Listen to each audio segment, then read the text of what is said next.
ಇವತ್ತಿನ ರೆಸಿಪಿ ದೇವಸ್ಥಾನಗಳಲ್ಲಿ ಮಾಡುವಂತಹ ಕೋಸಂಬರಿ.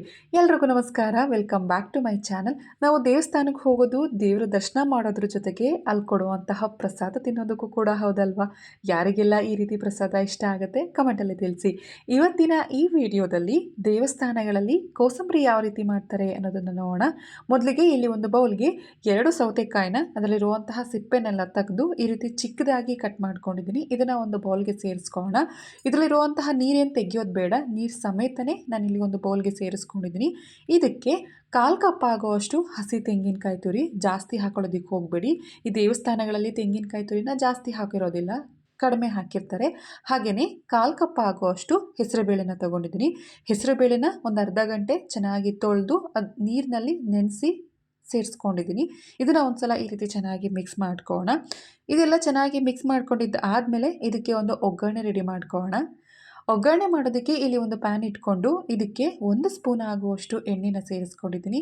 ಎಣ್ಣೆ ಸ್ವಲ್ಪ ಬಿಸಿ ಆದಮೇಲೆ ಸ್ವಲ್ಪ ಸಾಸಿವೆ, ಸ್ವಲ್ಪ ಜೀರಿಗೆ, ಹಾಗೆ ಚಿಕ್ಕದಾಗಿ ಕಟ್ ಮಾಡಿಟ್ಕೊಂಡಿರುವಂತಹ 1 ಹಸಿಮೆಣಸಿನಕಾಯಿ, ಸ್ವಲ್ಪ ಕರಿಬೇವಿನ ಸೊಪ್ಪು, ಹಾಗೆ ಸ್ವಲ್ಪ ಇಂಗನ್ನು ಸೇರಿಸಿ ಒಗ್ಗರಣೆನ ರೆಡಿ ಮಾಡ್ಕೊಳ್ಳೋಣ.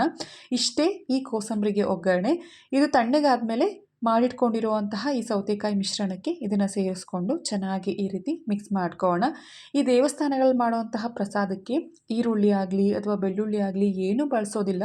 ಈ ರೀತಿ ಕಡಿಮೆ ಪದಾರ್ಥಗಳಿಂದ ಪ್ರಸಾದನ ತಯಾರಿಸ್ತಾರೆ. ರುಚಿ ಮಾತ್ರ ಅದ್ಭುತವಾಗಿರುತ್ತೆ.